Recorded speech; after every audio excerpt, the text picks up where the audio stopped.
Okay, so now we've covered the first four, the big four securities laws. The laws that came about after the late 1920s depression and the market collapse. They came about to clearly help stabilize the economy and the securities industry. Don't think when I call these random laws that I mean that they're unimportant. They're simply less important than the big four, and in many cases we don't necessarily need to know the names of the laws. Whereas those first big four, we may be tested specifically on the names. They are that important. These lesser laws are not necessarily tested by name, but we do need to know what they are.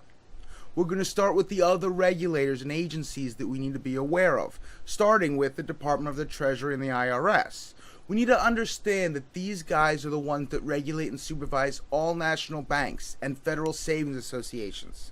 Their goal is to ensure that these operate in a safe and sound manner and follow all consumer protections and anti-money laundering. AML is anti-money laundering laws and regulations. We don't need to worry as much about these in our day-to-day life because we're not a national bank or federal savings association. We need to know what this is, but we don't need to know as much about it because it doesn't really affect us. The state regulators, NASA. When you pronounce that, you've got to make sure you pronounce both final A's. This isn't NASA. They're not launching rockets. This is NASA. It's also much more fun to say, I think, than NASA. It's the North American Securities Administrators Association. It is a combination of the 50 state administrators. Every state has their own securities administrator that seeks to help protect investors from fraud in investment advice or securities industry at the state or provincial level. FINRA and the SEC are at the federal level. NASA and the state administrators are at the local level. There was a law called NSMIA, one of my favorite laws to pronounce out the acronym there. NSMIA, the name of which doesn't really matter. It's the Modernization Investment Act or something, the National Securities Modernization Investment Act. It created federal and state covered securities. Before NSMIA, you had some federal and some state, and some were both, and some were sort of neither, and you had these loopholes here and there, and it became much more complicated and difficult to actually work in the industry. So I believe it was 96 when NSMIA came out. NSMIA came and said, okay, there's federally covered securities, there are state covered securities, and federally covered advisors and state covered advisors. And they eliminated a lot of the double standards, a lot of the loopholes. They made it significantly easier from NSMIA, being that now there's stuff that's totally by the Fed or totally by the state and nothing's left out. So someone is watching it. It's not getting double watched. You don't have to worry about over-regulation. Everything now has one oversight, either federal or state. The regulatory filing requirements.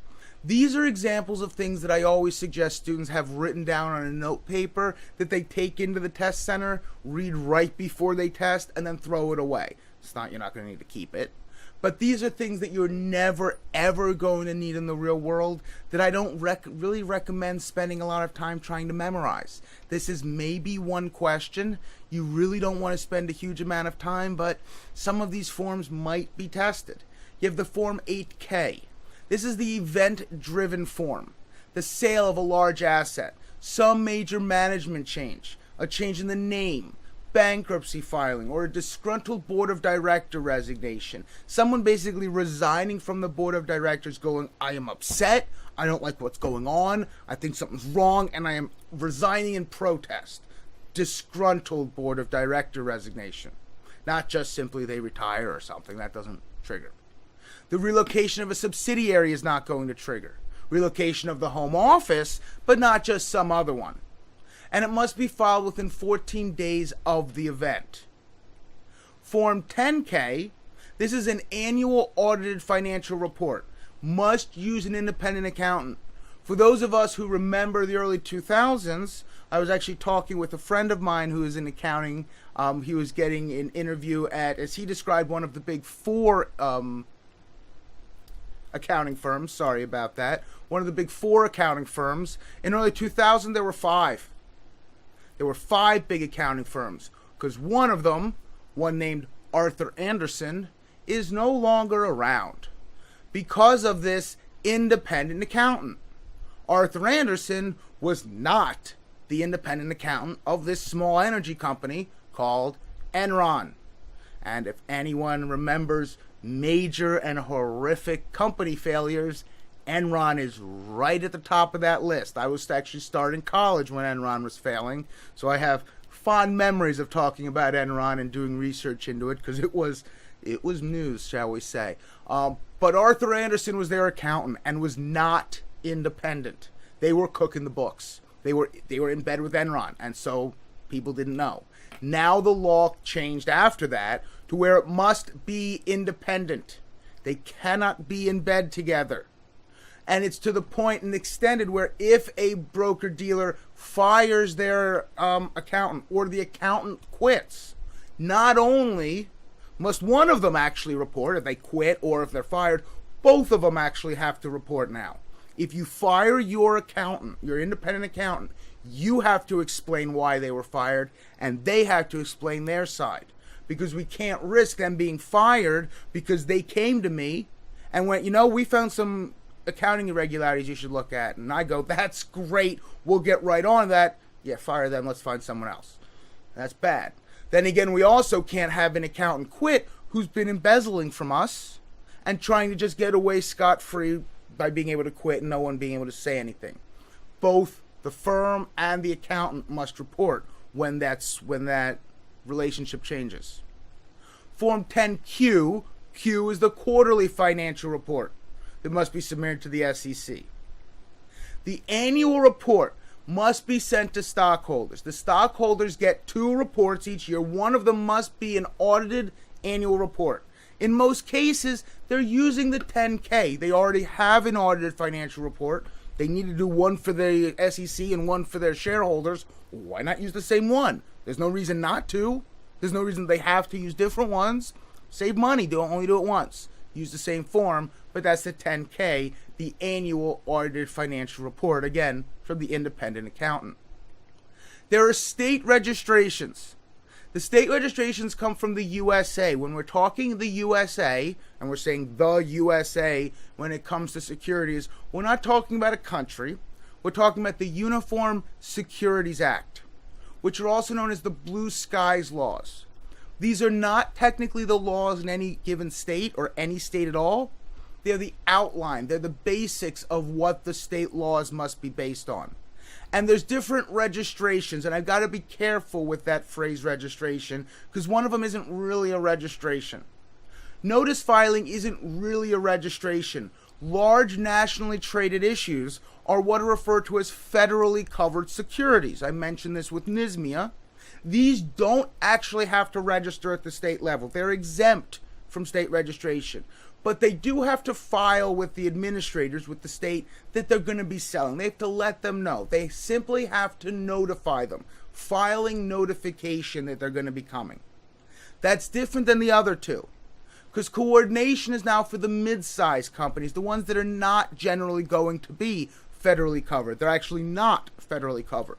If a security is federally covered, it must go through notice filing.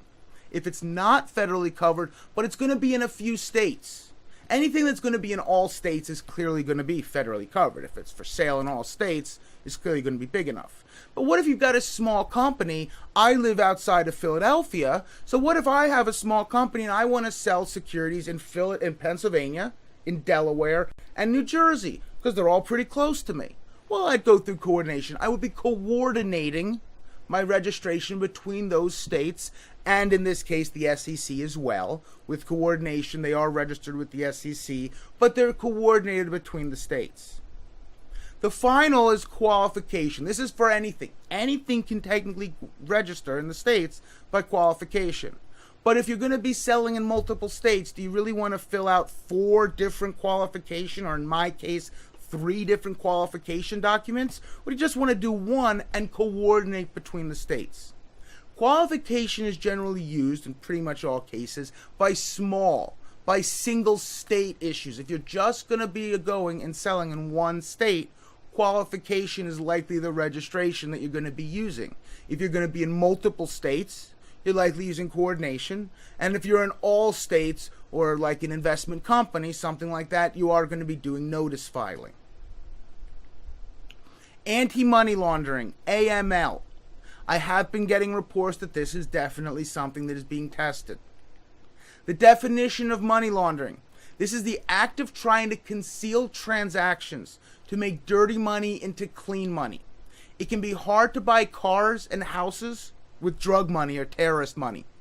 Yeah, you might be able to go and buy dinner or something. It's hard to buy a $400,000 car in cash. There are stages of money laundering. The first stage, which is where our job is most important, it is the easiest stage to actually detect money laundering. It's the placement stage. It's the part of actually putting money into the market, getting dirty money into the economy, into the securities world to try and start the cleaning process. Now, it could be done in a way called structuring. If I have $1 million and I just go and put $1 million in cash in a bank, someone's going to notice. But if I and 6 of my friends each are depositing a few $1,000s a day or every other day or a couple times a week over the course of a month, yeah, it's going to take significantly more time and work. But if we're doing enough of these, maybe no one's going to really notice the smaller deposits being put in all in cash. Because we all could make up stories about where we found the money. We were walking down the street or something, or we're all hot dog vendors or something. But that's structuring, the idea of breaking it down into smaller deposits to hopefully prevent detection. Layering. This is moving money around to try and hide it. Buying and selling multiple things. Selling these bonds to buy stocks. Selling the stocks to buy an IPO. Selling the IPO to buy an ADR. Selling the ADR to blah, blah, blah, to blah, blah, blah, blah. So eventually, when it has now been integrated through the integration phase, the money is clean. Because if I go and I sell my stock, well, that money came from stock. That's clean. And if that money that I used to buy the stock came from selling bonds, and that money came from mutual funds, and that money came from this, and that money came from this, and that money came... Well, no one's going to be looking 10, 20 generations back to go, wait, that was a lot of cash that it came from. I wonder... It doesn't happen. So by the integration stage, the money is clean. It's been moved around. You can't really see where it originally came from, and it can be used to purchase legitimate things. Someone stole my identity, but I'm not worried. He's probably better at being me than I was. Continue with AML compliance, the anti-money laundering compliance. Every member firm must develop and implement a written AML, a written anti-money laundering program. It must be in a constant updating, must be constantly updated, no matter what time of year it is. There's always going to be something on your company's website or some notification of if you've got questions or if you've got this situation, learn more about it. It's got to be constant informing of reps. But generally it's going to be once a year where they really bring it up at the annual compliance meeting. But it's still, they've got to go through. It's got to be up there. So you can always go and look at your firm's anti-money laundering compliance program. But the Financial Crime Enforcement Network, that's FinCEN, was created, I believe it was the Patriot Act created FinCEN, but they're the ones now, the Department of the Treasury, that enforces the anti-money laundering. The Customer Identification Program, the CIP, this is part of the new account application where we have to verify that the person is who they say they are by seeing and documenting a non-expired government-issued ID, a driver's license, a military ID, or some passport, something like that. Government-issued, non-expired. If a client cannot provide that, if they're sketchy on it, you can't open the account. Now, if it's been applied for and they're showing you that they've got like the documentation, they don't have the green card yet, they don't have this yet, but it's coming and they can show you the documentation, you actually can open the account. You can't really do much in it yet, but you can sort of start the process with that documentation on the way. And if you don't get it quickly, you are going to have to close the account and potentially contact the authorities. But it's basically, if they're a little sketchy, like, oh, I don't want to use a government ID. Oh, I don't have one. We can open this without it. No, you can't. Some of the documentation that we might need. The Suspicious Activity Report. This is a SAR, it's called. We must file a Suspicious Activity Report when any transaction involving more than $5,000 appears illogical or weird. Why is someone buying a bond then selling it at a loss to buy stock, and then selling it at a loss to buy this? Why are they ignoring all of my recommendations? Why are they not listening to anything that I'm suggesting? Why are they going just seemingly randomly buying and selling things that they know nothing about quickly and in large numbers?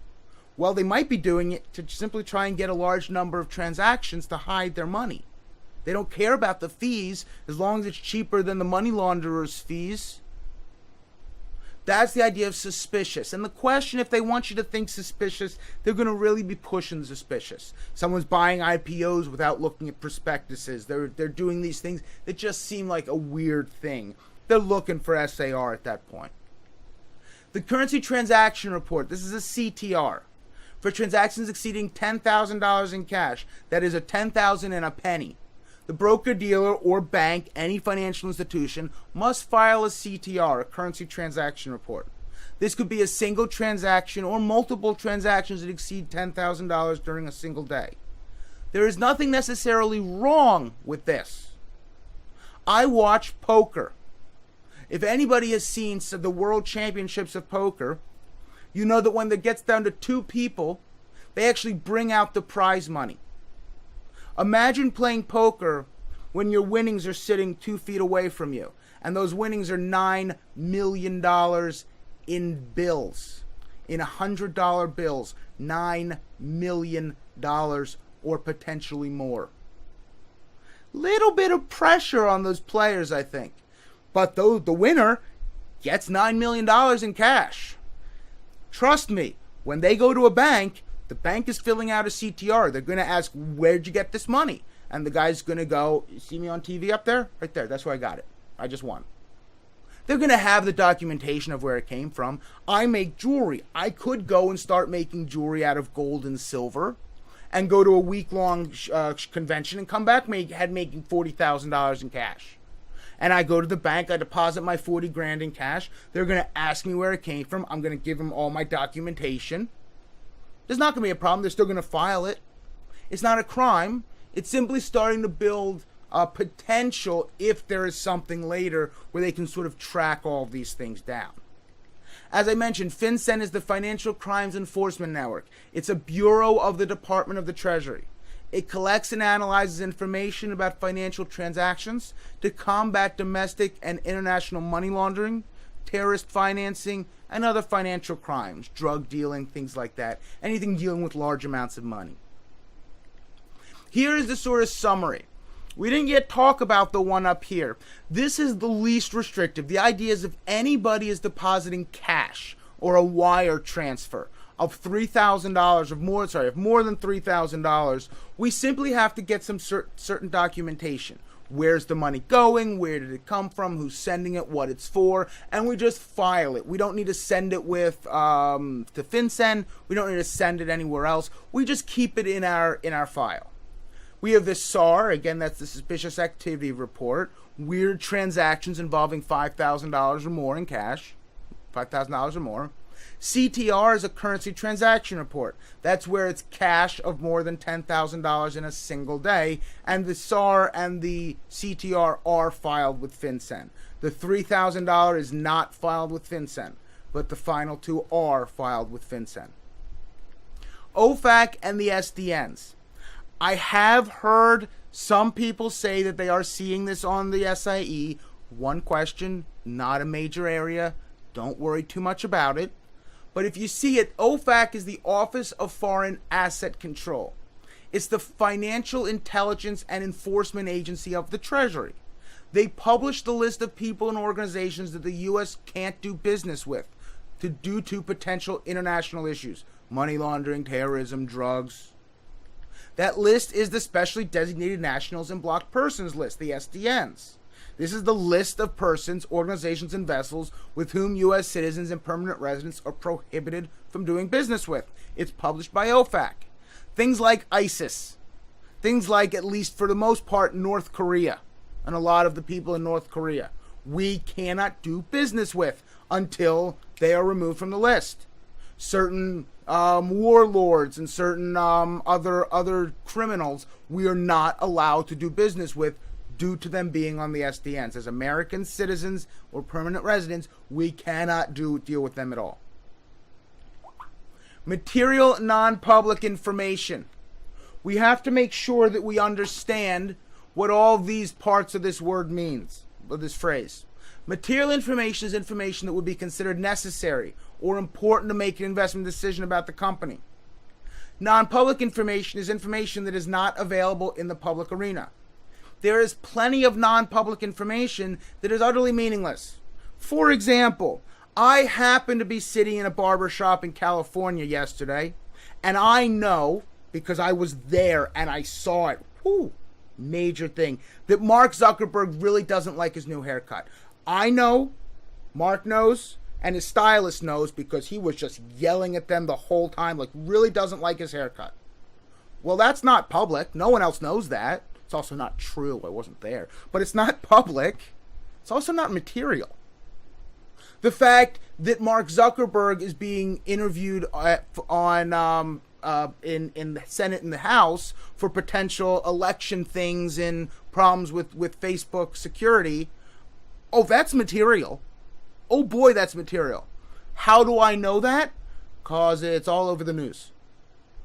That's sort of the definition of public information. Material information that's public, perfectly fine. Non-public information that isn't material, who cares? But non-public material information is very, very relevant. And we are now obviously talking about insider trading and the Insider Trading Act of 1988. Insider information is material information that is not public. It is illegal in all cases to use it. Both the person giving and receiving, the tipper and tippee, can be found guilty. The civil damages are up to $1 million now, indexed for inflation, or 3 times the profit gained or loss avoided. Now, profit gained is easy. I heard from my friend who works at the patent office that this patent has been approved. It's going to be announced next week at their meeting.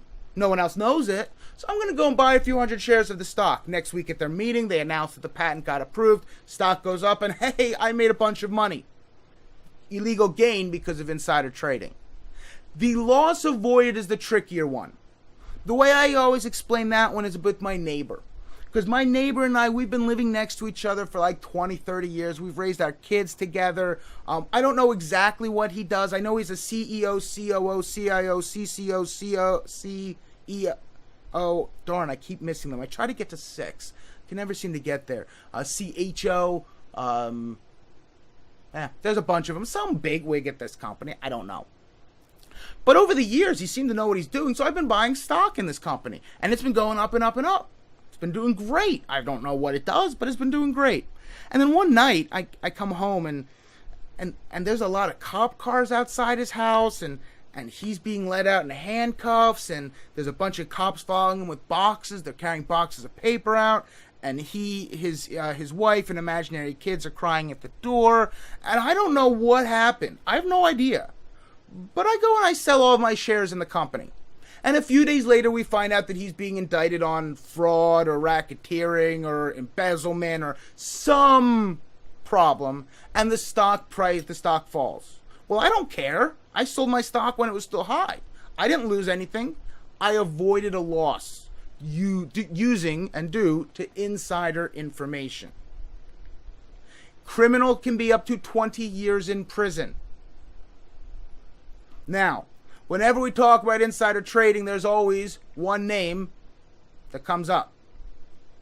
I can say insider trading, and the first name that pops into everyone's head, the first word, it's always going to be Martha Stewart.